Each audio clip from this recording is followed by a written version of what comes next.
Hello, everyone. I'm Marina Pena, and I'm a reporter here at AfroLA. Today, we're continuing our Instagram live series featuring Afro-Latine characters in children's books. And I couldn't be more excited to have our next guest, Yesenia Moises. Yesenia is the author and illustrator of Stella's Stellar Hair, a celebration of Afro-Latine identity, culture, and natural hair, as well as her new book, Sounds Like Joy. Yesenia has illustrated other children's books as well, including Honeysmoke, A Story of Finding Your Color by Monique and The Adventures of Quay by Serena Williams. She has also collaborated with Disney, Ludacris, and Steph Curry. Her family is from the Dominican Republic, but she grew up in the Bronx, New York.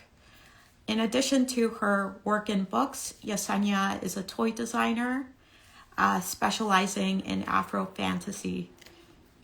She has a lot going on, so I'm excited to dive into her background, her books, how she got started in children's literature, what fuels her creativity, and also specifically why Afro-Latine representation is so important to her.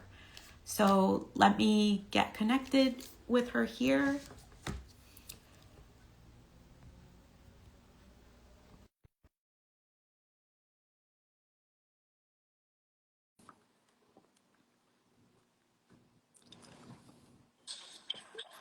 Hi, Yesenia. Thank you so much for joining us today. I Hello. appreciate it. Yeah, I love your lipstick color. thank Really you. nice. So I gave a brief intro about your background, the fact that your family is from the Dominican Republic, but you grew up in the Bronx. But I'm wondering, can you tell us about yourself, where your family is from, how you grew up, a little bit of background information? Yeah, yeah, for sure, for sure. So, I was born in the Bronx, New York, and my parents are from the Dominican Republic, specifically from San Francisco de Macorís and La Romana. So opposite ends of the island, but they both met in like here in the U.S. And I guess it was fate because they weren't all that far away from each other, you know? Yeah. Um, yeah, yeah, yeah.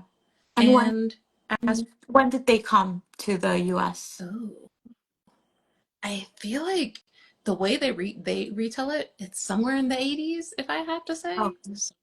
Yeah, yeah. So really, like they've been here for a while, and I guess you could say they're a little Americanized yeah. compared to the rest of their family, which is a thing that tends to happen, especially like when people immigrate to other countries and suddenly they're adapting to new norms that they're not really used to. Right. And did you grow up speaking Spanish or eventually you learned? What was that like for you?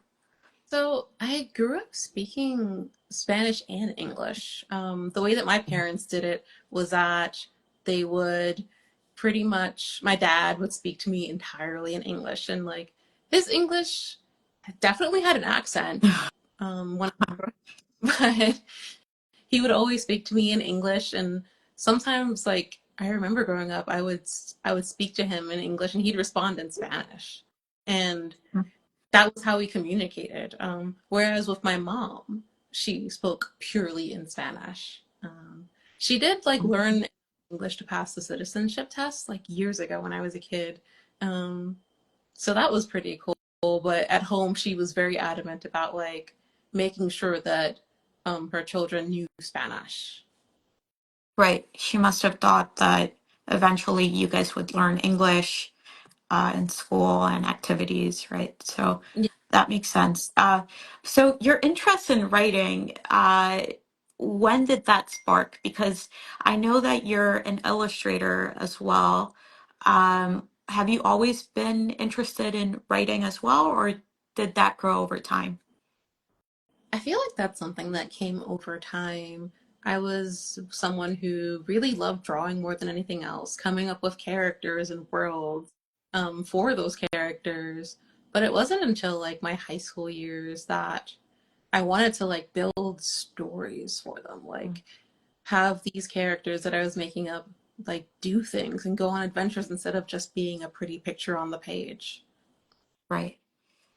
And children's literature specifically, uh, why that route instead of maybe uh, adult novels or, yeah.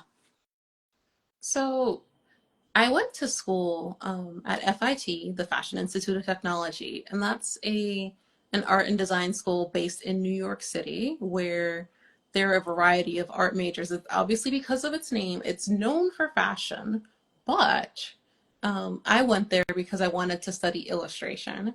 And while I was there, I found that they offered toy design as a major as well. And Right. so I spent my first 2 years as a student doing the illustration major and then the remaining 2 years for my bachelor's degree, which is what I have, um, in toy design. And that was a really cool experience. And part of the toy design program, for your thesis, you have to come up with a character and like create a storybook for them, which Mm. is essentially a picture. And you would create like a product line for them as well. Like you were building out essentially an IP of your own, and that was our thesis. And I found that I really enjoyed that experience, getting to make a character and getting to create a story, an adventure for her to go on. Right. And having it be it's a toy, right? So you can touch it and feel it, as well as the story that goes along with it. Yeah, So how is that different from just solely being an illustrator? Are I imagine the processes are different. So, um, yeah, what is the difference there between illustration and toy designing? I would say that illustration is definitely a lot more whimsical, a lot more fun. If I had to say, toy design is also pretty fun. It's pretty cool in its own right. Getting to draw something up and see it like actually be built, or if it's like a plushie, be sewn up together and like physically have it in front of you. Um, and that's really cool. That's something that you don't really get to do a whole lot with just illustration. In terms of the main differences, I think it is really the tactile experience. Mhm. Because with illustrations, like because I'm a picture book author and illustrator, like you get to like see my books and like touch them like physically that way and like be able to interact.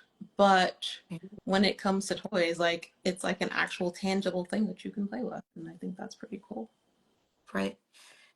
And as far as books, maybe I'll also ask you about toys. But do you remember any books and toys that in your childhood really inspired the work that you're doing now, or did that come later for you?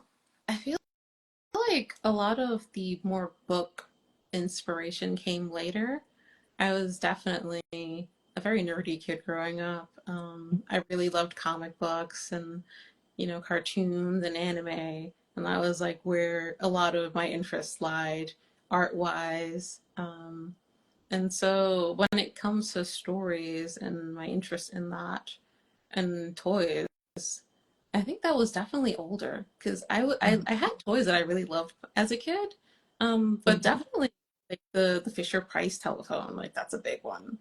Right. Um, but in terms of really being inspired by toys, it wasn't until I was in the toy design major that I really Mhm. started to see the toy world for how vast and amazing it was. Honestly, it's Yeah. something I had never really considered. Like I'd always like played with toys. Like you get like your blocks or like a plushie or like something that like Yeah. you really love and you take everywhere with you, Yeah. and you don't really stop to think like, oh, like somebody actually put a lot of thought behind Mhm. how they actually got here?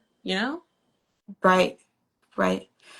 Um, and so I want to talk more about your two books specifically. Hmm. I know you've illustrated others. You recently came out with your book, Sounds Like Joy, which I Yes. have here. I love the cover. It's so No, beautiful. Tell me about Stella's stellar hair, though, hmm, first. How did that come together? And then we'll talk about Sounds Like Joy. sure thing, sure thing. So Stella Stellar Hair, um, to put it very briefly, is and it's the story about a young black girl who goes on an interplanetary journey across the solar system to get help with her hair from her nine fabulous space aunties. And it's loosely, I say very loosely, inspired by my own personal hair journey. Because growing up, especially growing up in a Latino household, um, something that I was taught was that if your hair was not blown out, like, or very straightened, it was pelo malo, Mm, or as it translates, bad hair. So for most of my life, I never really saw what my hair actually looked like, aside from like, baby photos or like when I was a toddler. And when I graduated from college, I really wanted to know like what my hair looked like. I mm, wanted them to change. Very big one at that, especially given how big hair is in the Latino community. But what I found was that the moment that I stopped wearing my hair straight, people had opinions about my hair, mm. and how it needed to be done because it wasn't. And that sort of thing really got to me. And as I thought back during my time as a child, I realized, like, oh, wait, like when I was a kid and I didn't have my hair straightened just yet, like, I didn't have very great experiences getting my hair done because my mom was always saying such negative things about it. And that was just a very cultural thing. Mm. And having that reflected in adulthood and experiencing that in real time made me realize that, like, Yeah, kids right now are probably also dealing with not really liking their hair. And as I was embarking on this journey to like love my hair exactly how it came out of my head, I realized that there was a story there. There was something to share with the world about loving your hair. And I just chose to have it have an intergalactic twist. right, right. I feel like it's just such a fun book for kids to read. And you have all these different aunts, right, that have different opinions. Is that inspired by your own family, or did you decide that would be a good way to include all these different hairstyles? Yeah, yeah. So the aunties were actually inspired by an experience that I had um, when my hair was relatively long at that point and no longer had relaxed ends. And it was when I went to this Black woman empowerment um, sort of conference, is how I would describe it. It was called the Circle of Sisters Expo, and it's held at the Javits Center yearly. I don't know if they do now after the pandemic. I would hope so, because it was honestly a really fun time. But as I was trying to figure out what worked with my hair now that this was a very new thing for me, I came to find out about this particular expo because I heard about it on the radio. It's Mm, hosted by a local R&B radio station in New York City, mm, and when I went, I was honestly really floored by the people that this particular event attracted mm. because there were so many black and brown women that just had their hair in such beautiful crowns adorned in ways that I had never seen Mm. before. Because growing up, like, if you didn't have your hair straight, pelo malo, right? Right, Yeah. right. Was that very consistent? Uh, the pelo malo phrase? Yeah.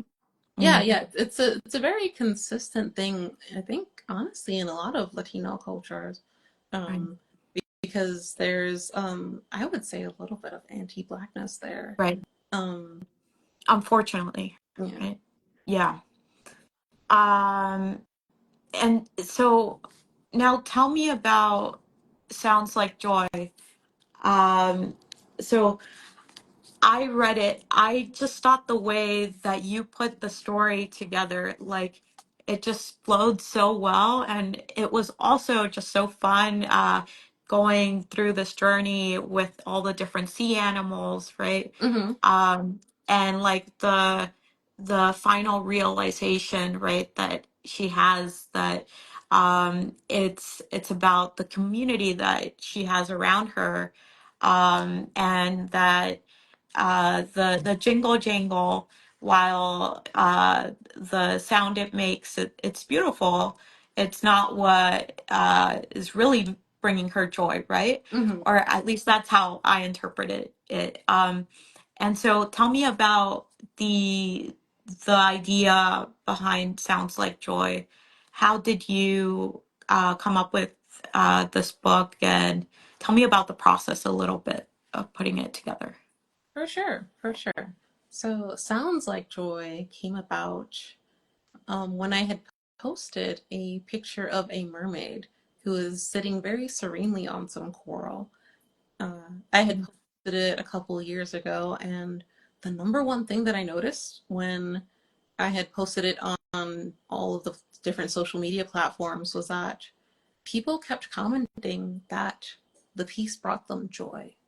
And Mm, it was so great for me to see that my art was being associated with such a strong feeling. And in the times that I had reposted it during the pandemic, it was just such a strong response. So like my artwork keeps bringing people joy. And as someone who came into the publishing industry thanks to the power of the internet, because I honestly wouldn't be here without the people mm, that have supported me and like liked and shared all of my work. If it wasn't for them, I wouldn't really have a career. So seeing that they would frequently tell me that my work brought them joy, I felt like I needed to create a story that embodied that, a story that helped them see that I appreciate them in book form. mm, mhm. So, um, so that drawing that you had initially was what led to the character, and then the idea of the jingle jangle and having her go on this journey, did that just come naturally from the character, or how did that come together? So I really like having fun with a lot of wordplay in my stories, and this book is definitely no exception. I like playing around with how words sound together. And Mm. given that I really love music, I'm not particularly skilled at playing any instruments, but I really love music. I felt like centering the story around music would be really fun, and especially if I centered it around a tambourine, Mm. because it's something that like a lot of kids are very familiar with from a young age, and it makes a really fun sound. And from there, I wanted to see, well, if we had a tambourine underwater, what would that sound like? And Huh. if that sounded like something, what other sounds are there in the ocean? And so I had a lot of fun really thinking through what other sounds we could have throughout the book. One of the ones that didn't make it was the dolphin, Mm. just because that one, first and foremost, if you've ever heard what a dolphin sounds like underwater, or I think it's a whale, one of the two. But there, there is one animal that like I had listened to a YouTube video on like what it sounds like underwater, and I didn't even know how you would even begin to phonetically write that. And, Mm. and Right.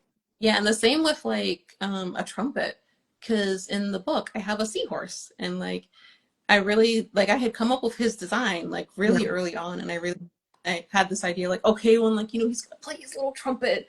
And I realized when I got to writing it that how do you the sound that Yeah. it makes? Like if you think about it, how does that happen on a page? Yeah, right. Yeah. Because they're all underwater, right? Mm-hmm. Yeah. So it's not your typical sound. Um, I'm I'm just looking through it now. Um you had so many characters and they all come together so beautifully. Um, I also liked the fact that at the end you include how to make a tambourine, a jingle jangle. Yeah. Um, that that I thought it's just so original to have something for kids to do right after they read the book. It makes it interactive, even more so, right? Yeah. Um, so, and then the the final couple of pages, yeah, I I would agree. It's such a peaceful image, right? So much joy in seeing this little girl go through this journey. Um, so I'm wondering though, what has been the feedback from families and kids who have been reading your book so far? So far I only know as much as the people tell me, and the people seem to really enjoy the story. They when I was doing school visits last week, the number one thing I noticed was that the kids really enjoyed like listening to the sounds and like joining into um in making them, because I do a little bit of call and response when I read the story, and they seem to really have a lot of fun. Something that I was briefed on during one of the events that I had last week was when I was at the Bronx Children's Museum. I was told that since some of the guests are little, like toddlers, they're not really used to sitting still for very long periods of time. And so if they get up and walk out, like it's okay, like that just happens. Like they're just that little, not used to that. Yeah. But during my readings, like none of them left. They all were like really engaged and really excited about the story. And that Mhm. honestly warmed my heart. And I've been seeing lots of people tagging me in their posts, telling me about how much they enjoy reading it to their loved ones and the little ones in their lives. And so that makes me Right. really happy. Right. Um, and I can attest to that too because I recently read it to my nephew, and he's not even 2 years old, and he Mhm. was able to stay with me throughout the entirety of the book. So, yeah, the story and the sounds and the drawings are just really captivating. So tell me about your process of putting books together. How I know you start with the initial idea, but then the editing process, you're also the Mhm. illustrator. Are you doing that at the same time as writing? Uh, just tell me a little bit more about your rituals and your Sure, process. sure. So something that I do when I start working on a new book is I really try to make sure that the words are like rock solid. Whether it's the initial outline that's going to be the basis for the story and the actual text itself. I really want to make sure that I have a firm grasp on like the beginning, middle, and end of the story and where this is going before I do any drawing. Like I might do like a piece of art that will act as like a guide for like, okay, well, this is like the character that I want to star in this book. And then we'll build a story around her or him. And then I'll like get into the nitty gritty of like fleshing out the story before any further drawing happens. Because I guess for me it's just a little harder to do both simultaneously. I know that there Mhm. are some authors who do, but that has not been my process. So you do have a step by step uh, process. It's not like everything's just simultaneous. Yeah, yeah. I know some people that do work like that, and it's honestly to me. Yeah. Well, that makes sense to me. So, uh, what what advice do you have to authors like yourself that do have an idea um, and do want to make the main character be an underrepresented person, young girl, young boy, or whatever it is? What do you say to folks who are aspiring authors? I would say the number one thing would be to just write, Mm, to start.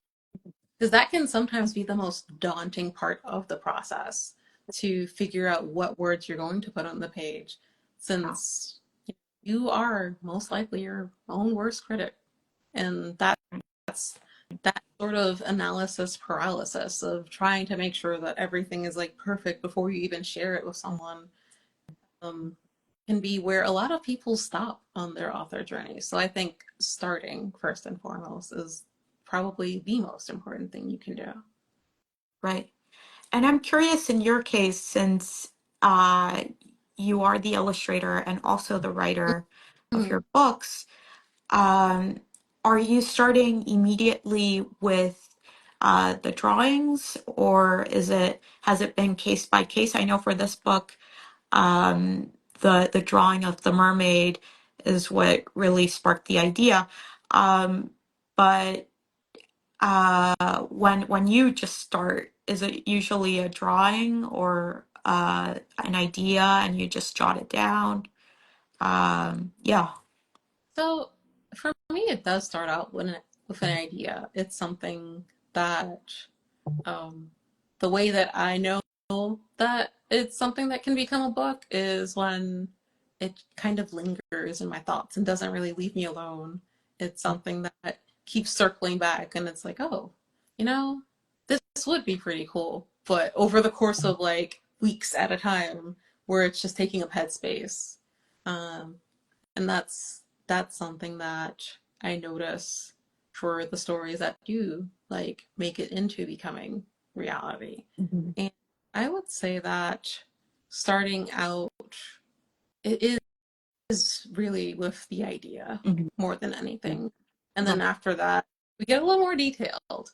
After it's taking up space in my head for a week or two or three or a month, Yeah. and I'm like, okay, we'll actually do this. So we Right. got to like create the actual plot for the story. And then Yeah.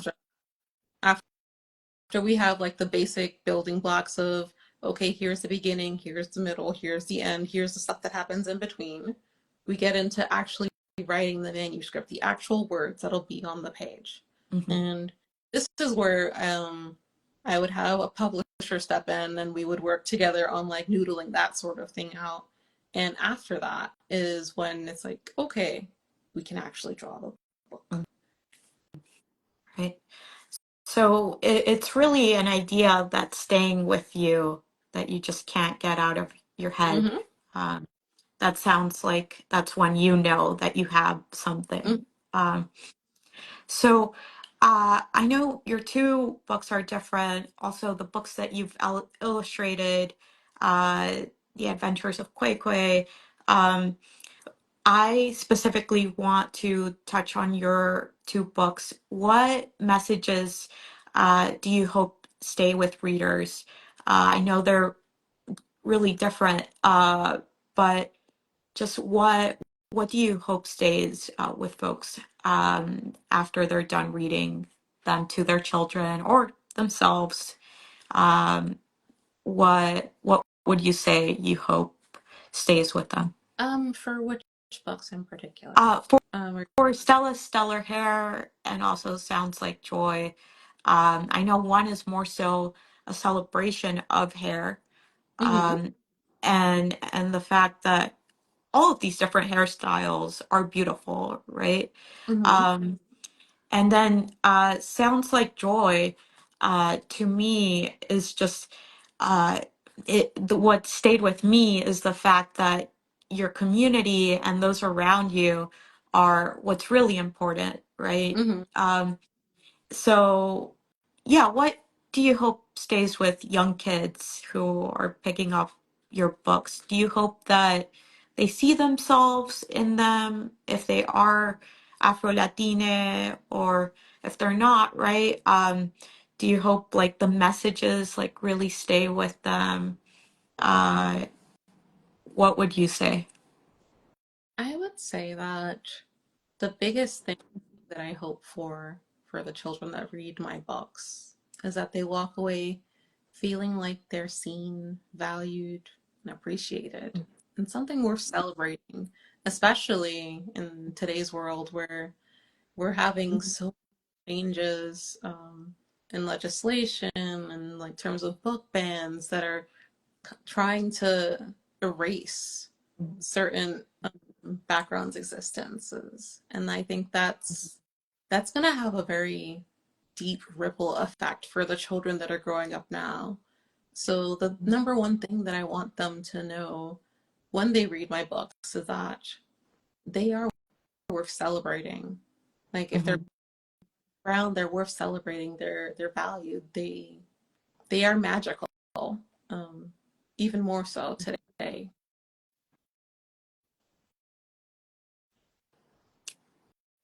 So, sorry, I saw that the video paused for a second. Oh, Not sure what that was, but you can still hear me, mm-hmm. right? Yeah. Oh, okay, great. So I know you just released this book, and maybe a lot of folks are asking you, what are you working on now? Are you working on another book, toys? What's Yesenia have going on, or is this the main focus right now? I'd imagine, since it just launched, Yeah, right? yeah. So Sounds Like Joy just came out last week on May 6th, and I'm currently on tour.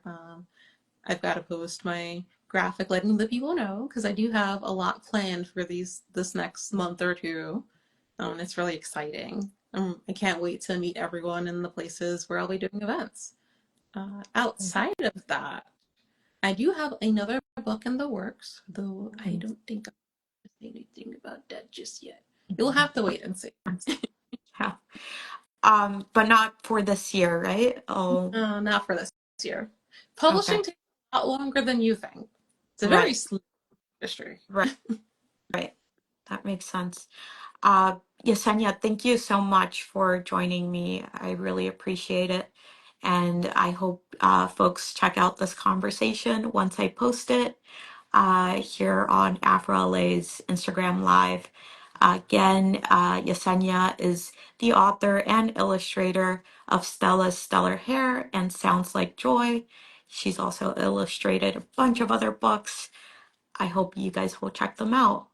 Thank you again, Yesenia. I appreciate your time. Thank you. Yeah, And hopefully we stay in touch. for, Thank you. for sure. Thank you so much. Awesome. Bye, Yesenia. Bye bye.